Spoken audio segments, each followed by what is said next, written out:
है AGT live 24/7। आप सब देख रहे हैं एजीटी लाइव 24/7। এই হচ্ছে AGT live 24/7। This is AGT Live 24/7.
সংগঠিত করছি এই আন্দোলন সংগ্রামকে আরো তেজি করতে হবে।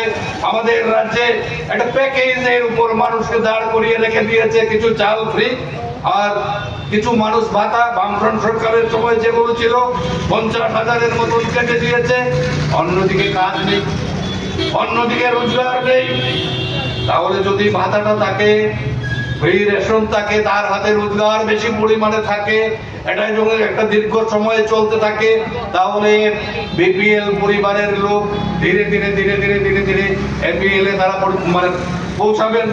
কিন্তু রোজগার তো নেই।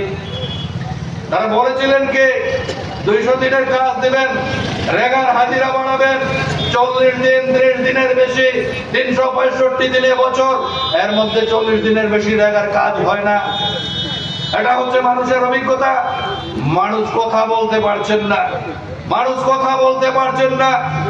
আমরা আমাদের জন্ম এই রাজ্যে হয়েছে, কখনো দেখিনি পুজোর সময় এই মসজিদের মাইক দিয়ে আজান দেওয়া যাবে না। এই বছর প্রথম আমরা দেখলাম পুজোর 4 দিন মসজিদে মাইক দিয়ে নাম আজান দিতে পারলেন না। এটা কোন ডেমোক্রেসি?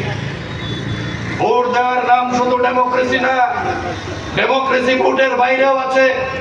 এরা গণতন্ত্র মানে না। এরকম একটা অবস্থা। এই অবস্থার পরিপ্রেক্ষিতে আন্দোলনের ছাড়া, মাঠে নামা ছাড়া আমাদের কোনো রাস্তা নেই। কাজেই আমি আমার বক্তব্যকে করে দেশব্যাপী আমরা প্রচার আন্দোলন সংগঠিত করছি। আপনারা আমার আগের বক্তাদের কাছ থেকে সেই ইস্যুগুলো শুনেছেন। এই 4টি ইস্যুর মধ্যে 3টি ইস্যু হল আমাদের রাজ্যের 40 লক্ষ অধিবাসী সহ এই দেশের 140 কোটি মানুষের দৈনন্দিন তাদের যে জীবন যন্ত্রণা, গত প্রায় 11 বছর ধরে নরেন্দ্র মোদীর নেতৃত্বে কেন্দ্রের যে সরকার, তাদের বদান্যতায়, তাদের অপদার্থতায় এবং তাদের ষড়যন্ত্রে এই যন্ত্রণা দিনকে দিন আরো বাড়ছে, প্রসারিত হচ্ছে। আর চতুর্থ ইস্যু, আগামী 25শে নভেম্বর আমাদের ভারতীয় সংসদে শীতকালীন অধিবেশন বসতে যাচ্ছে। পত্রপত্রিকায় এবং ভারতীয় জনতা পার্টি তথা আমাদের দেশের কেন্দ্রীয় মন্ত্রীদের নানা আলোচনায় এটা আভাস পাওয়া যাচ্ছে। এই অধিবেশনেই একটু আগে শ্রদ্ধেয় কমরেড তপন চক্রবর্তী যে বিষয়টা খুব সুন্দরভাবে ব্যাখ্যা করে শুনিয়েছেন,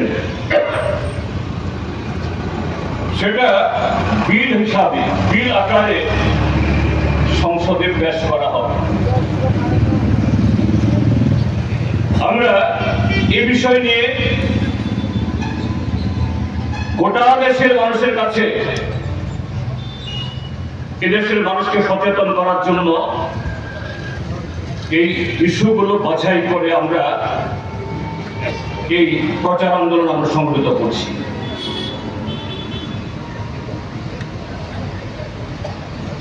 এক দেশ এক নির্বাচন সম্পর্কে তখনকার পরে আমার ব্যাখ্যার প্রয়োজন নেই, কিন্তু একটা জিনিস এদেশের সচেতন সমস্ত নাগরিকে জানেন, ভারতবর্ষে নরেন্দ্র মোদীর নেতৃত্বে, এর আগে মোদী সরকার বলতেন মোদী সরকার, মোদী সরকার, বিজেপি সরকার, এখন কিন্তু মোদী সরকার না, এখন বিজেপিরও একটা সরকার না, এখন এনডিএ সরকার। নীতিশ কুমার আর চন্দ্রবাবু নাইডু যদি তাদের পায়া সরিয়ে এনে এই সরকার ওই রাশিয়া এবং ইউক্রেনের মধ্যে যুদ্ধ থামানোর জন্য তিনি মস্কো যান, তিনি কিয়েভ যান, ওই গাজার উপরে, প্যালেস্টাইনের উপরে ইসরায়েলের আক্রমণ থামানোর জন্য তিনি আরবে যান, খুব ভালো কথা। কিন্তু এই বিশ্বগুলো 56 ইঞ্চি বুকের পাটাওয়ালা মণিপুর যেতে ভয় পায়। এই মণিপুর চলছে। গতকাল মণিপুরের মুখ্যমন্ত্রী বাড়ির উপরে সেখানকার ক্ষুব্ধ জনরা আক্রমণ করেছে। মুখ্যমন্ত্রী কোথায় পালিয়ে গেছেন পুলিশও জানে না। তিনি যদি বিশ্বগুলো হন, এত বড় বীর প্রদর্শন, আপনার নিজের দেশ, এই দেশের একটা রাজ্য, আমাদের 7 বোনের এক বোন আজকে প্রায় 1.5 বছর ধরে চলছে, সেখানে যাওয়ার হিম্মত দেখান, সেখানকার মানুষকে বলুন আমি আছি, তোমরা শান্তি ফেরাও।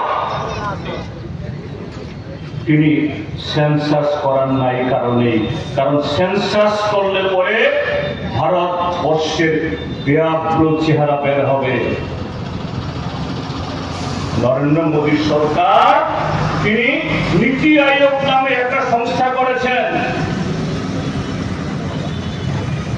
প্ল্যানিং কমিশন ইত্যাদি ভেঙে নীতি আয়োগ। সে নীতি আয়োগে কোনো গণতান্ত্রিক ব্যবস্থা নেই। ভারতবর্ষের একটা যুক্তরাষ্ট্রীয় কাঠামোতে নির্বাচিত সরকারের মুখ্যমন্ত্রীর কথা বলার জায়গা আছে, কারোর কথা বলার জায়গা নেই। সেখান থেকে তিনি তথ্য দেন। এই তথ্য পৃথিবীর অর্থাৎ বর্তমান এনডিএ জোটের যত সংখ্যক সাংসদ আছেন 292 জন, এই 299 জনে মোটামুটি ভাবে শুধু বাজেট পাস হতে পারে, যেটাকে বলা হয় অর্থ বিল। একজনের সংখ্যাগরিষ্ঠতা হলেই বাজেট পাস হতে পারে। সংবিধান সংশোধন ধরে থাক, এই এক দেশ এক ভোটের মতো যেগুলো তারা এখন পায়তারা করছে, সংবিধান সংশোধন তো অনেক বড় জিনিস। এমনকি যে মোদী সরকার চাইলে গত 10 বছর যেভাবে কোথায় কোথায় কৃষকদের অধিকার কেড়ে নিয়েছে, শ্রমিকদের অধিকার কেড়ে নিয়েছে, সংবিধানের মূল কাঠামোকে আঘাত করে কাশ্মীরের স্বায়ত্তশাসিত অধিকার কেড়ে নিয়েছে, একটা পূর্ণ রাজ্যকে দু টুকরো করে তাকে অবনমন ঘটিয়েছে। নরেন্দ্র মোদী, অমিত শাহ সেই ক্ষমতা আর নেই। তাহলে কেন বিলটা আনছে? এই বিল তো পাস হবে না। আগামী 5 বছরে এই বিল পাস হওয়ার কোন সুযোগ নেই।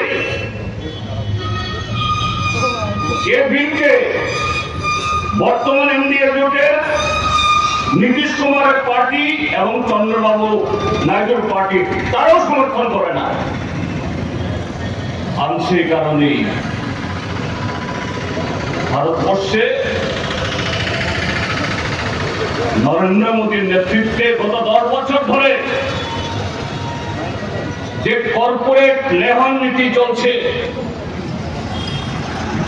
দেশের গরিব সাধারণ মানুষকে যেরকম ভাবে শোষণ করে বড় লোকের সম্পদের পাহাড়ের চূড়া তৈরি করা হচ্ছে, এবং আগামী দিন